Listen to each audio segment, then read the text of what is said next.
Welcome to Kaiser news. రాజకీయ నాయకులంటే ఏదో రోడ్లేసామా, లేకపోతే 4, 5 చీరలు పంచామా అన్నట్టు కాకుండా విద్యార్థులకు తన వంతు సాయం అందిస్తున్నారు వెంగళరావు నగర్ ఎక్స్ కార్పొరేటర్ మన దేదీప్య రావు గారు.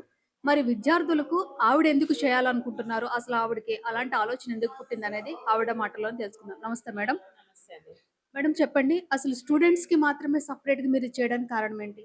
స్టూడెంట్స్ అనే కాదండి, అందరికీ సహాయం చేయాలనే ఉంటది. యాక్చువల్లీ మీ పదవిలోకి రావడానికి కారణమే సోషల్ సర్వీస్ కోసమే వస్తాము. అంటే ప్రజలకు అందుబాటులో ఉండి ప్రజలకి నిరంతరము వాళ్ళకి కావాల్సిన పనులేమైనా అవసరం ఉంటే మీరు చెప్తున్నట్టు గవర్నమెంట్ పథకాల్లో, గవర్నమెంట్ అభివృద్ధి కార్యక్రమాలతో పాటు సేవా కార్యక్రమాలు చేయాలనే ఉంటది ప్రతి ఒక్కళ్ళకి.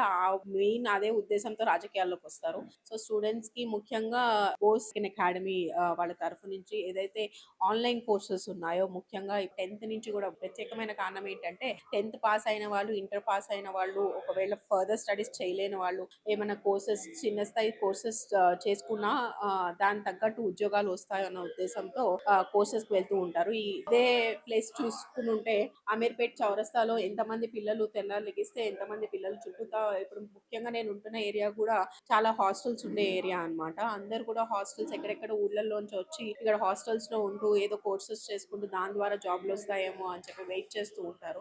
సో అటువంటి పిల్లలకి ఏదైనా చేయూత ఉండాలి. అది కూడా ఒక సందర్భం ఉండాలి అని చెప్పి కొంతమంది పిల్లలకి స్పాన్సర్ చేసి స్కాలర్‌షిప్స్ ద్వారా ఇద్దామని చెప్పి నా ప్రయత్నం. నో. యాక్చువల్లీ నేను అడిగేదేంటే మేడం, ఇప్పుడు మామూలుగా రాజకీయ నాయకులంటే ఓట్లున్న వాళ్ళ వరకే వెళ్తామని. మరి మీరే అంటున్నారు, మీ నోటితోనే మీరన్నారు 10థ్, ఇంటర్ అంటే మాక్సిమం వాళ్ళకి ఓటు హక్కు కూడా ఉండదు. ఎందుకంటే 18 ఇయర్స్ దాటి. మీరు అలాంటి వాళ్ళకి ఎస్పెషల్ అలాగా ఎవరైతే 10థ్, ఇంటర్ మధ్యలో ఆపేసారో వాళ్ళని ఎంచుకోవడానికి కారణం ఏంటి? వాళ్ళ నుంచి ఓట్లు రావు మరి మీకు? ఓట్ల కోసం ఎప్పుడు పనిచేయమండి. ముఖ్యంగా నేను పర్టిక్యులర్‌గా నేనైతే ఏ రోజు ఓట్ కోసం పనిచేసింది లేదు. నేను నా 5 ఇయర్స్ సర్వీస్ గూడా నా సర్వీస్ ఏదైతే మనం ఓత్ తీసుకొని మనం సర్వీస్‌లోకొస్తామో, అంటే ఒక కార్పొరేటర్‌గా వచ్చేటప్పుడు ఏదైతే ఓత్ తీసుకుంటామో, ప్రజల కోసమే నిరంతరం పనిచేయాలనే ఉద్దేశంతో యాక్చువల్లీ ప్రజలందరికీ మేము ఒక సర్వెంట్సే. యాక్చువల్లీ ఇది పబ్లిక్ సర్వెంట్ జాబ్. ఏంటంటే వాళ్ళందరూ రెగ్యులర్‌గా వెళ్ళలేక ఆఫీసర్స్ దగ్గరికెళ్ళి వాళ్ళ రిప్రజెంటేషన్స్ ఒక్కొక్కళ్ళు ఇచ్చే బదులు ఒక రిప్రజెంటేటివ్‌ని ఎన్నుకుంటారు. సో అట్లా నన్ను ఎన్నుకొని పెట్టినప్పుడు నా డ్యూటీ నేను చేయాలన్నట్టు 5 ఇయర్స్ నేను నా డ్యూటీయే నేను చేశాను.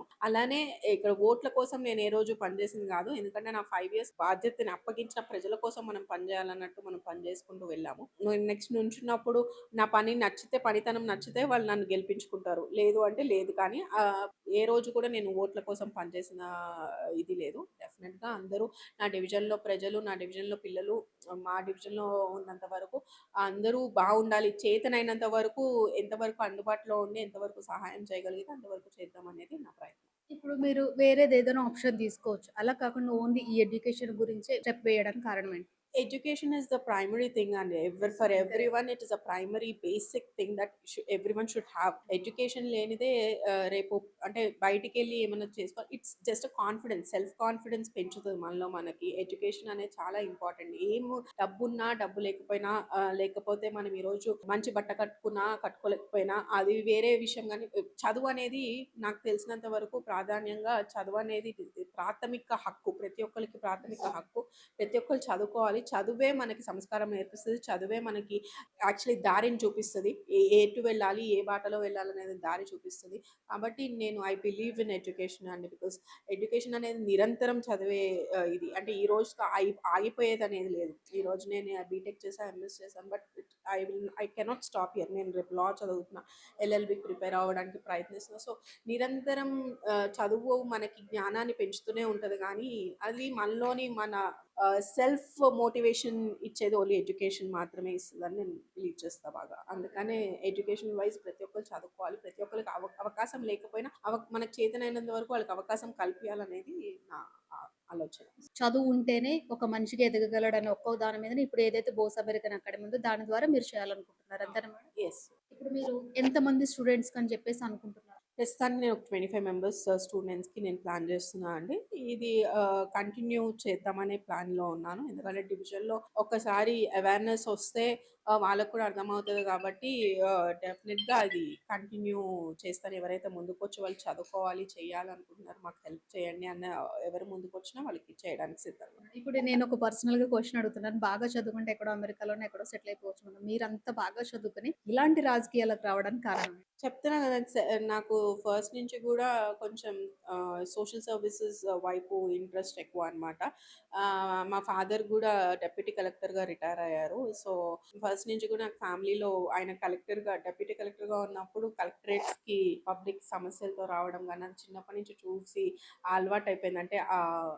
అంటే ఎవరో ఒకళ్ళు ఉండాలి. స స మనం పబ్లిక్‌లో ఉండి మనము వాళ్ళ సమస్యలు తీర్చాలన్న ఉద్దేశం ఫస్ట్ నుంచి గూడా ఉండేది. మా ఫాదర్ అంతా సివిల్ సర్వీసెస్ చెయ్యి, యూపీఎస్‌సి చదువు అట్లా అన్నారు. But this way like more కనెక్టివ్‌లా ఉంటదన్నట్టు పీపుల్స్‌కి ఎక్కువ కనెక్ట్ ఎక్కువ అవుతారు. కనెక్ట్ ఉంటాం. ఎందుకంటే ఆఫీసర్ పరిధి అంటే ఆఫీసర్ పరిధి వరకే ఉంటది. అంటే వాళ్ళు రావాలన్నా, మనల్ని అప్రోచ్ అవ్వాలన్నా కొంచెం కొంచెం కష్టం. కష్టమవుతది పబ్లిక్. నేను పబ్లిక్‌లోకెళ్ళి వాళ్ళకేం కావాలనేది తెలుసుకోవాలన్న ఉద్దేశంతో ఈ రూట్ ఎన్నుకోవడం జరిగింది. ఇప్పుడు ఎప్పుడు 24 అవర్స్ దేదీప్యరావు గారి మేడం ఆఫీస్ ఓపెన్ అయ్యి ఉంటుంది. ఎవరైనా రావచ్చు. ఎవరైనా రావచ్చండి. ఎప్పుడు ఓపెనే ఉంటది. నిరంతరం ఓపెన్ ఉంటది. ఎనీ టైమ్ యాక్చువల్లీ దీనికి టైం గూడా లేదు. ఏ టైంలో అంటే ఆ టైంలో రావచ్చు.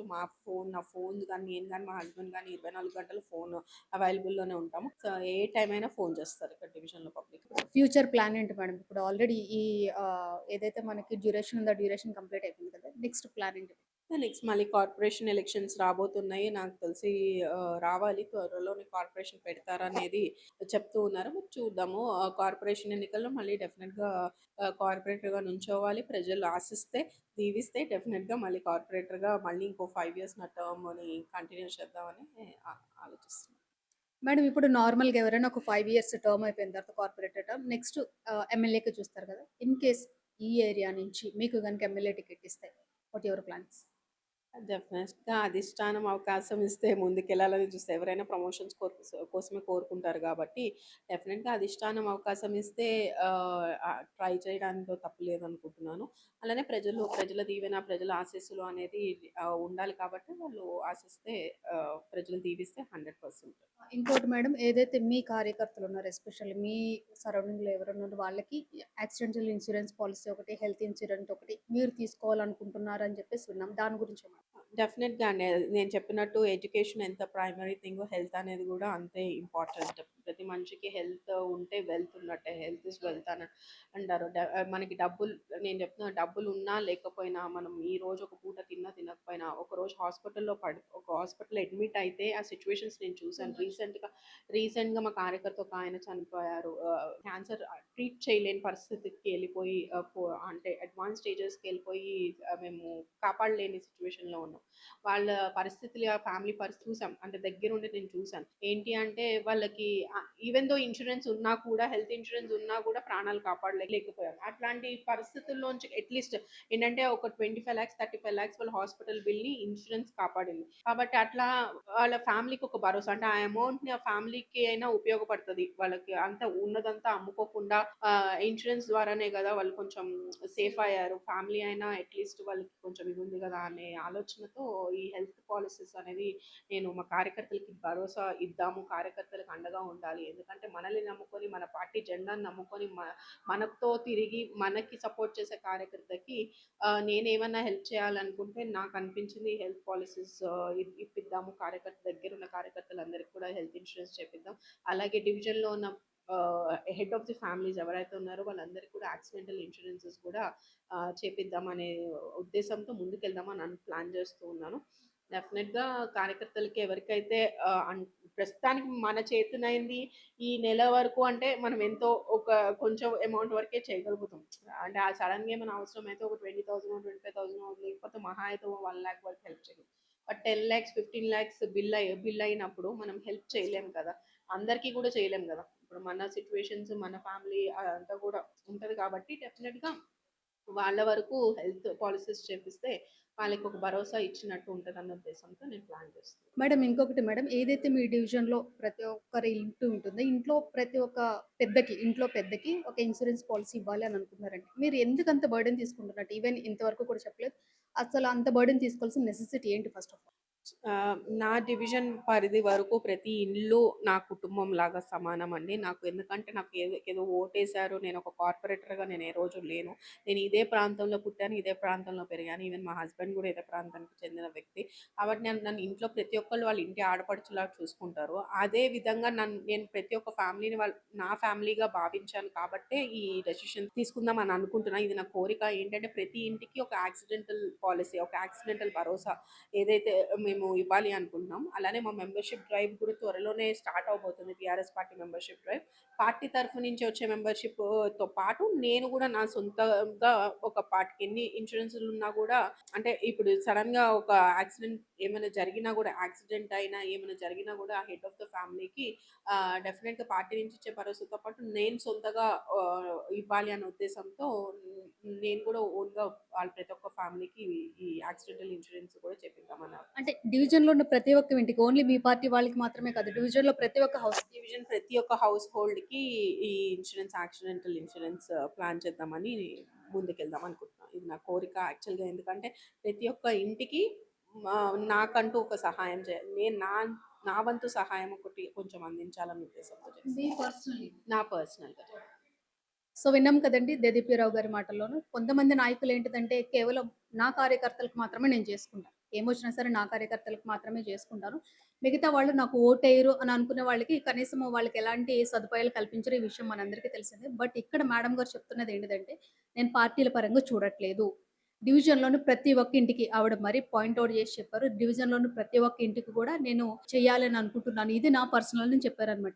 ఇలాంటి ఆలోచించే రాజకీయ నాయకులు ప్రతి ఒక్క డివిజన్‌లో ఉంటే అసలు కష్టాలు ఎవరికుంటాయండి? సో, ఇలాంటి నేతల్ని మనం ఎన్నుకోవాలి. ఎందుకంటే ప్రజలకు ముఖ్యమైనవి మూడే 3. ఒకటి హెల్త్, ఇంకొకటి ఎడ్యుకేషన్, వాళ్ళకి సరైన వసతులు. దానిలో ముఖ్యమైనవొచ్చేసి ఎడ్యుకేషన్ ఒకటి, హెల్త్ ఒకటి. ఈ 2 విషయాల్లో మేడం గారు చాలా పర్టిక్యులర్‌గా ఉన్నారు. సో, డివిజన్ ప్రజలు కూడా ఆలోచించి ఎలాంటి నేతలు ఎన్నుకోవాలి, మనకి ఏదో ఎలక్షన్ టైమ్‌లో ఎంత మనీ ఇచ్చారా, లేకపోతే బిర్యానీ ఇచ్చారా అలాంటి వాళ్ళకి కాదండి. మనకి లైఫ్ లాంగు ఒక సెటిల్‌మెంట్ అనేది చేస్తున్నారా లేదా? మనకి జీవితానికి భరోసా ఇస్తున్నారా లేదా? అలాంటి విషయాలను తెలుసుకొని ఓటేసుకుంటే మన జీవితాలనేవి సేఫ్‌గా ఉంటాయి. ఇంకొకటి మన ఇంట్లో పిల్లలు కానివ్వండి, మన ఇంటి పెద్దలు గాని, మన కుటుంబం అంతా సేఫ్‌గా ఉంటుందండి.